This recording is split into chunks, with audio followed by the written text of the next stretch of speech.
Former Minister of Public Infrastructure David Patterson says nothing new has been done to address the frequent power outages, and he feels it will continue.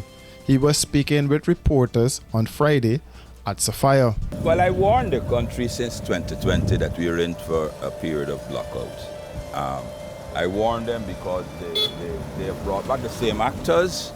They have, and it's a phenomenon that happens in Guyana, not only with GPL, I think with most of our institutions, whereby when there's a change in administration, what people do is whatever plans they were there before, they throw them out, and that's exactly what it is, what they have done.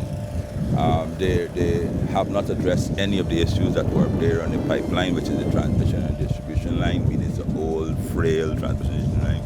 All the plans and the funding that we had to build a alternative system, to put protection in the system, they did away with that.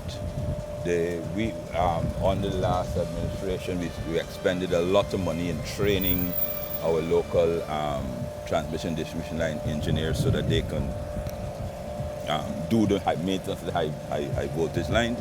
They took that away and they're giving it to some Trinidadian companies, just like everything else is a thing. And these companies, obviously, I don't know if they ever worked in conditions like in Guyana or not.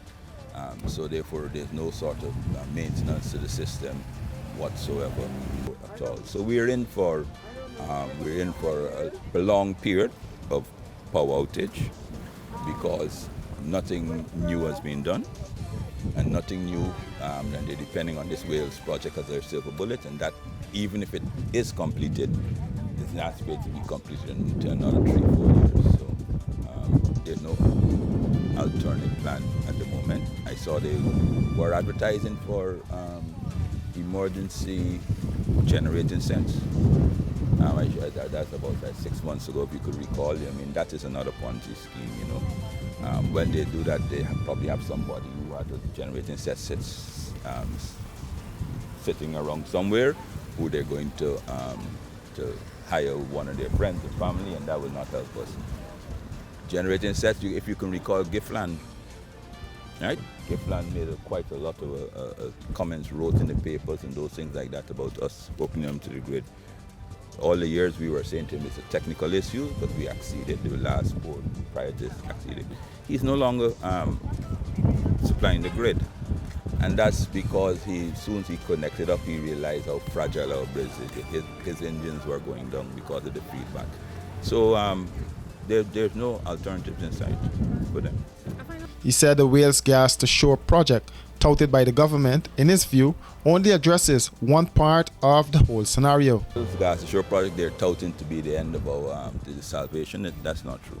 All that is just, if it ever finishes, is only addressing one part of the whole scenario, which is, if it ever is completed, and I have my doubts, you will have some generating sets over in Wales, but there's no linkage to our power system.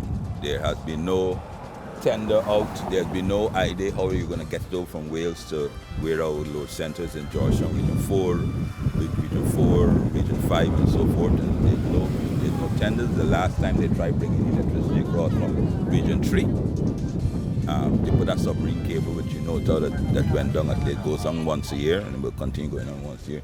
So generally there's no new plan, but obviously the plan that they have always is just to spend money and then hope that it will work out in the end. It doesn't do so.